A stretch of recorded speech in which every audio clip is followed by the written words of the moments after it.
Thank you very much, Xander, for inviting me, and I think this is an awesome turnout for a very important topic. I can't lay any claim like Peter just did as far as being from Charlotte County. I was trying to think how can I connect in some way, but I did for 6 months in my previous career as a banker work at CIBC in St. Stephen. So I did have 6 months of work here in Charlotte County. That was probably 20 years ago or so now. But anyway, so I've been with social development now for about 11 years with NB Housing. And so I'm just going to talk a little bit about a few of our programs that we have as it relates to new construction, development, also some renovation, and just our rent supplement program just for landlords as well. So the affordable housing program, basically it's for private entrepreneurs, it's for nonprofits, it's for cooperatives, and anybody can apply for this program. And this is our main program when it comes to new construction that we have with the province. So in order to be eligible, you have to create basic affordable rents. That's the whole idea. You can't just say, I want to build a building and we're going to have $1,500 units. This is specifically for low-income housing, and so there's certain rents as established by us and CMHC that are targeted for this project. So again, it can be new construction, it can be rehabilitation, it can be conversion of existing buildings. So if somebody said, hey, we got this warehouse that we're looking to convert to apartments, we got an old church, whatever it is. It doesn't have to be brand new, built from the ground up. We can rehabilitate something as well. So for types of projects, we're looking at what we call families, seniors, non-elderly, single. They're really the three people that we look at. We say persons with disabilities or special needs. Those, if you're in that category, you're falling in one of those other three categories. You're either senior, family, or non-elderly, single. So certainly, for us, probably the biggest, gap we see is quite often that non-elderly, single gap. Senior housing, obviously we have an aging, population.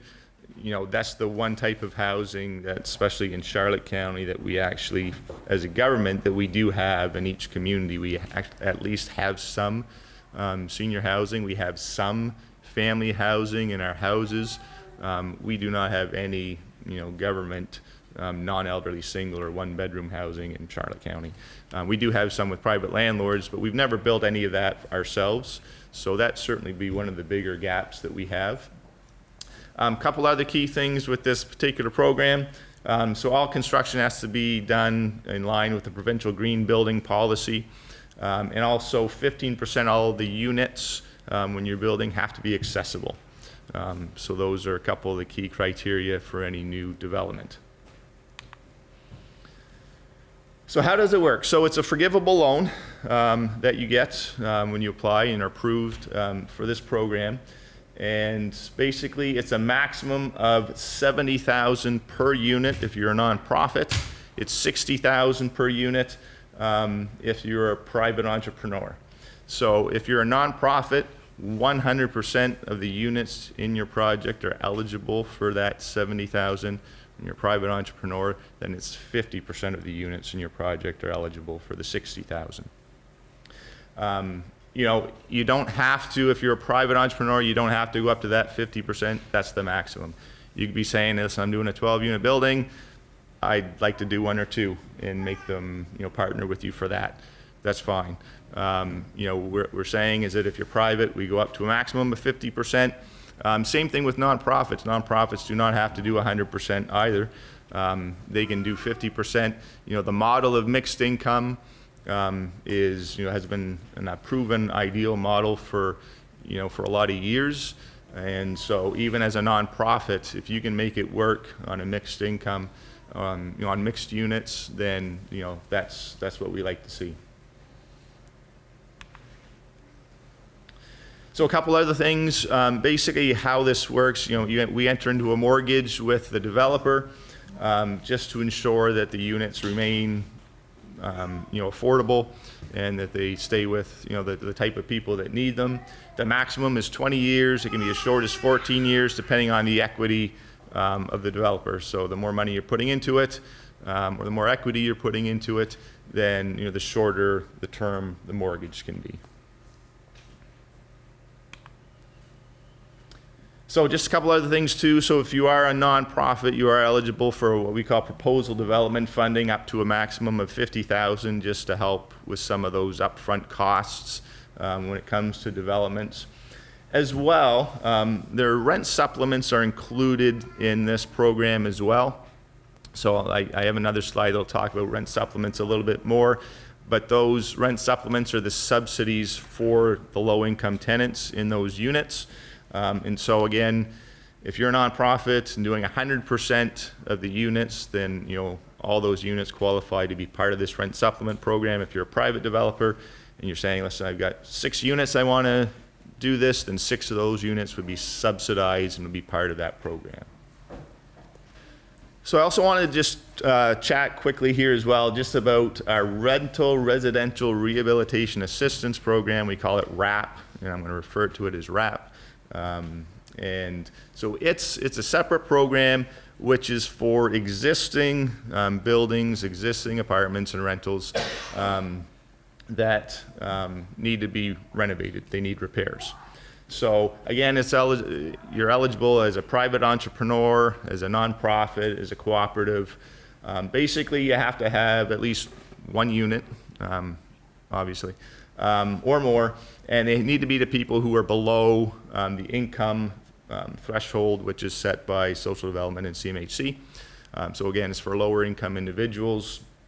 And again, the rents, there's targets for the rents as well. They need to be at or below the level set by social development and CMHC. So a couple of key things for this particular program. It has to be at least 5 years old, so you can't do a new construction and after a couple of years say, you know what, I realized I didn't do the type of heating system I wanted, or I didn't do this or that. I decided I want to change my windows all of a sudden. Has to be at least 5 years old and require what we call major repair in one of 5 areas. So it's structural, it's heating, it's electrical, it's plumbing, and it's fire safety. So as long as that existing apartment building is in need of major repair in one of those areas, it qualifies to be part of the program. Doesn't mean we wouldn't look at other parts of the building as well. So, there's some major fire safety issues, but at the same time, bathrooms are 30 years old and are kind of in pretty rough shape, and you say, oh, listen, I want to do some bathroom work, or I need to do some flooring. The flooring is, wearing thin, and, concerns with that. Then there's other work that can be done in that building, but only you can't come and say, hey, I want to get some new windows for my building. But it's not a structural issue. They're not leaking. They're a bit old maybe. But if it doesn't meet those areas, the building doesn't qualify. So it has to qualify in one of those areas. So as well, properties that don't operate as an actual rental enterprise are not eligible. So like a nursing home, special care home, they don't qualify for this type of funding. So it's a forgivable loan. So there's same as the affordable housing. There's no payment for this. The maximum is $24,000 per unit that you get. So again, you have a 4-unit building, roof's leaking, old, needs a new roof. That's going to qualify because that's a structural issue. So 4-unit building, $24,000 per unit, it's $96,000 that you could get for that.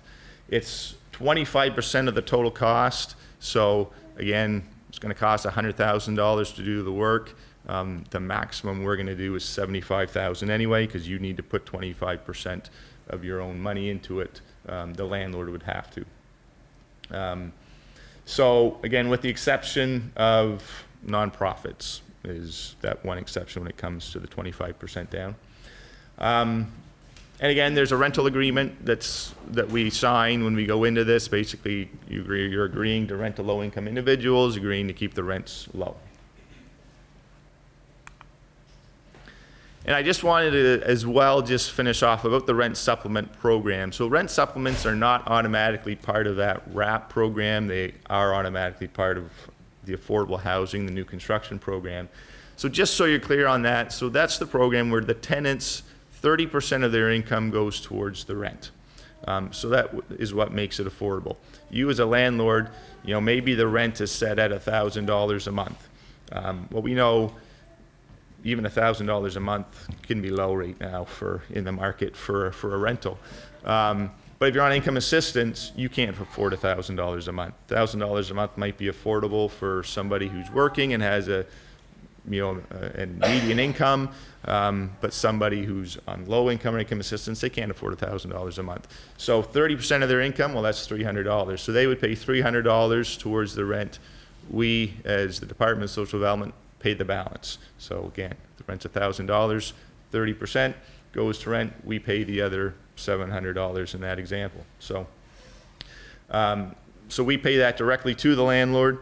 As part of that program, the tenant is responsible to pay their portion directly to the landlord. And it's just a regular tenant-landlord relationship. They sign the same lease as anyone else in that building. They're responsible for the same rules, the same, it's really a financial relationship between us and the landlord, that we're saying, here's a portion of their rent, and otherwise, they're really to be treated and, the same as anyone else. So there's an agreement we sign with the landlord, basically, with different terms and conditions that, at any time, the landlord with notice can get out of the program, or us as a government can get out of the program, as well.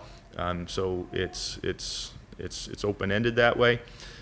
I will say with this program, it's not something that, we have a lot of new subsidies available for, but if there's ever a time, if you're a landlord, a developer, or if you know landlords or developers, and if they're ever interested in being part of the program, there is an application process.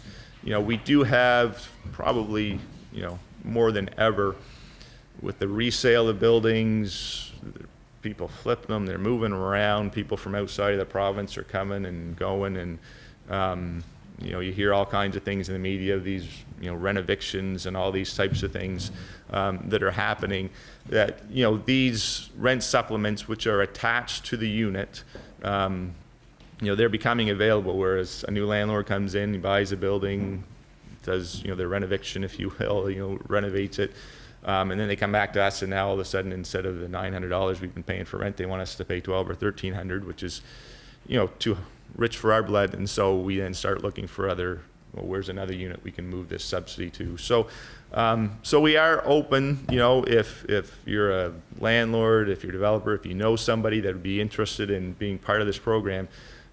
It can be as simple, it can be one unit in a building, it can be 2 units in a building, it can be whatever. We don't have a huge supply of these rent supplements, but we certainly would encourage, if the building might not need any work, it's a great building, landlord just saying, listen, I'd like to join in and be part of this, then certainly reach out to us. So as far as for these programs, Lisa Petrakis, who is on vacation, which is why I'm here today, she's really the primary contact for these programs. So have her phone number and have her email address up there.